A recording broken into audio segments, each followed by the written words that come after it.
Hi, so welcome to part 2. We're going to continue our discussion on the buck converter specifically, go into a little bit more advanced analysis of what's going on. So just to reiterate from last video, if we have a simple circuit like this, just a resistor, we're going to start having current through here, and plotting the current over time would just give us this simple Ohm's law current graph right here. And we complicated things a little bit by adding an inductor right here. And we actually get the exact same graph, just with a little bit of lag. So if we look at the current through the inductor, it'll go like this, and then it'll hit the Ohm's law graph that we're familiar with.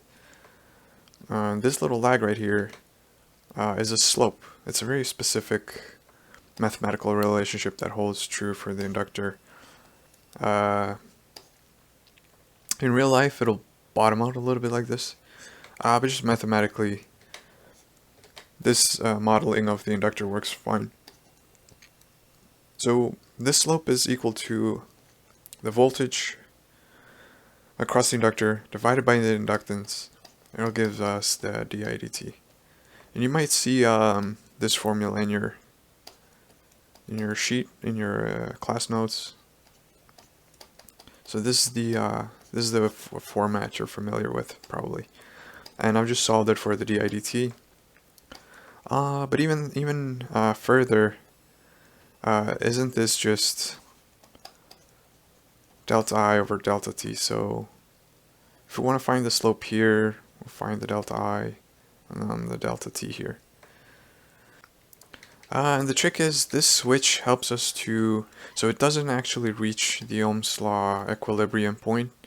If we switch right about here, so we turn the switch off, the current's gonna go down, and then we turn the switch on, the current's gonna go up, and then we turn the switch on. And what we get is this ripple behavior like this.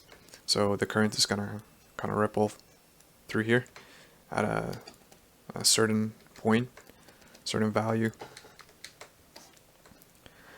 And this is the fundamental principle of the buck converter. So basically we take IL, multiply it by R, and we get the V out. So what we're really interested is in the inductor current, because it's going to tell us what the output voltage is. Yeah, we'll make this substitution right here to find the slope. So we now have, the voltage across the inductor divided by the inductance is equal to delta I over delta t. And if we want to zoom in here, let's zoom in here. So this whole period is just t, like the period t. And this part right here is our duty cycle, and the off period is going to be 1 minus dt. So this is the time. This is time off, that the switch is off, and this is time on, that the switch is on. And they're going to have two different deltas. So this is our delta I for our on period, and this is our delta I for our off period.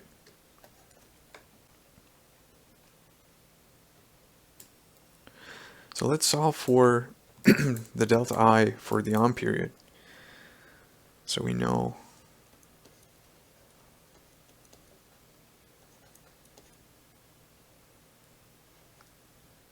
multiply by delta t on both sides, and this will cancel out. And we're left with delta I is equal to the voltage across the inductance times dt. And if we want to find the delta I for the on period, all we have to do is start making our substitutions. So the delta I on our on period is going to be the voltage across the inductor at the on period. And so that's just the difference between these 2 points right here. So if this is our VO, this is our V in, then the difference is just this. So that's going to be the voltage across the inductor on the on period. So let's make that substitution. The inductor, and then let's make the substitution for our delta t for our on period. So that's just the duty cycle times the period. So now we have this delta right here. And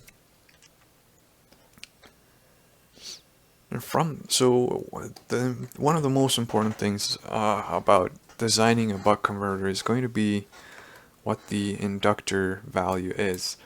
So as you can see from this equation right here, what dictates the slope is the inductance, right? So the smaller this is, the faster, the steeper the slope is going to be, right? So that's going to be an important consideration when we're designing a buck converter, because we need a slope that's not fast enough so that on dt, so on the on period, it doesn't reach the equilibrium value.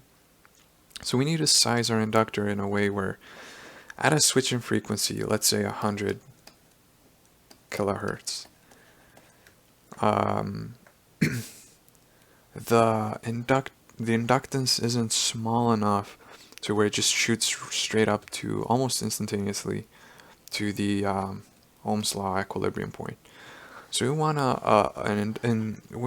an inductor with a value in henries where we get a slope that's good enough to where we want it, and where we can toggle it up and down like this.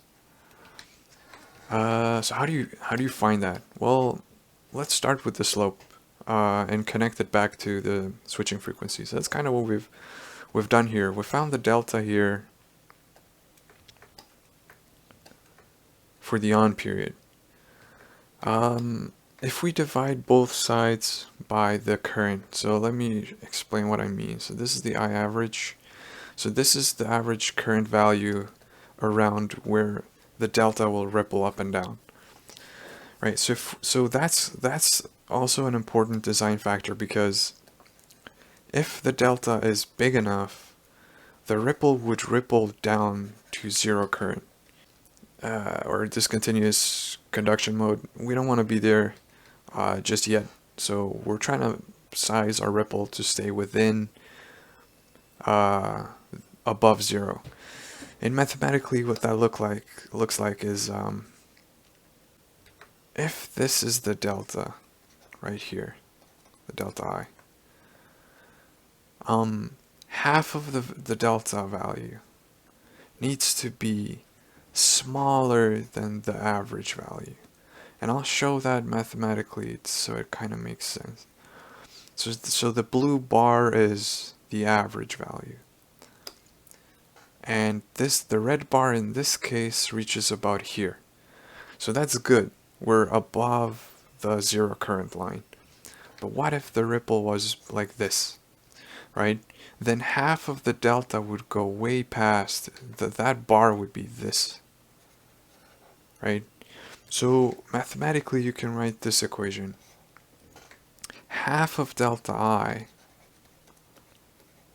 needs to be the same size as I average, right? These two bars, as long as they stay the same, or this bar stays smaller,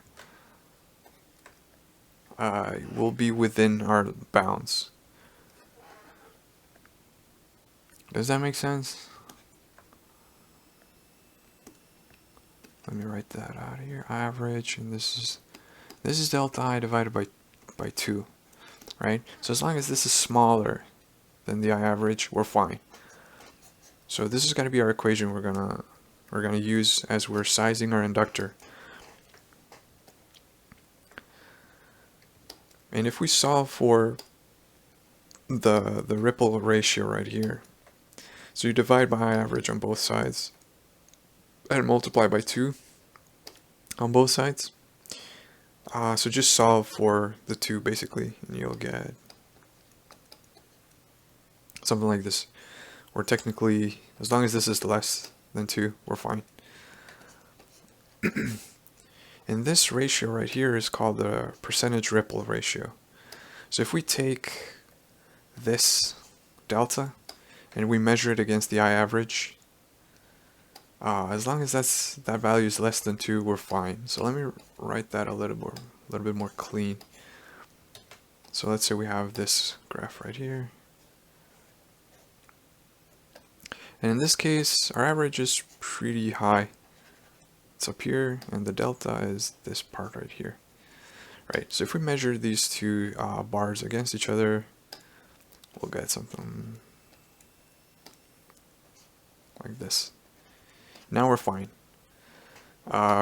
So what's the percentage? How much of this bar is within this one? That's basically what this is saying. As long as that's less than 2, we're fine. I hope this makes sense. This is pretty complicated. I hope I'm doing this justice and explaining this well. Right, yeah, so on that, so we've reached this point right here. And we can actually get this equation fairly easily from our delta on equation from before. So if we divide both sides by I, you might recognize this. This is just the percentage ripple. Vi minus Vo dt divided by Li is less than 2. We just took this part, since it's equal to the ratio ripple, just substituted it for the ratio ripple here. We'll get this equation. And now what you want to do is solve for L. So just multiply by L on both sides, divide by 2 on both sides. So divide by 2I is less than L. So as long as as long as the inductance is greater than this value, we'll be fine. So let's make an example. We want to design our own buck converter right here to take us from 10 volts to 5 volts. And we want to have a current at around 10 milliamps, let's just say. At a switching frequency of 100 kilohertz.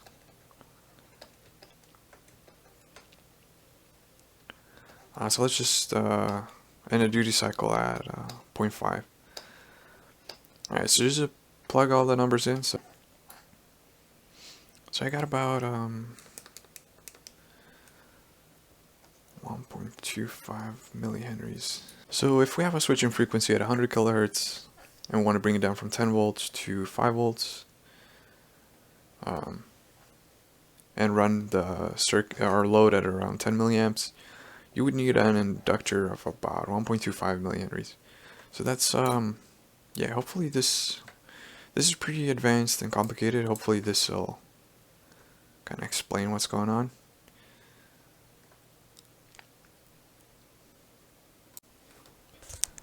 So as a designer, you're the one who's in control of the current ripple. So if you want a certain percentage ripple, you can set that here. So, and you can just size your inductor accordingly. So if you want a percentage ripple of 5%, just change this value to 0.05. And then just proceed to solve for the inductance as you did before. So just solve for L here.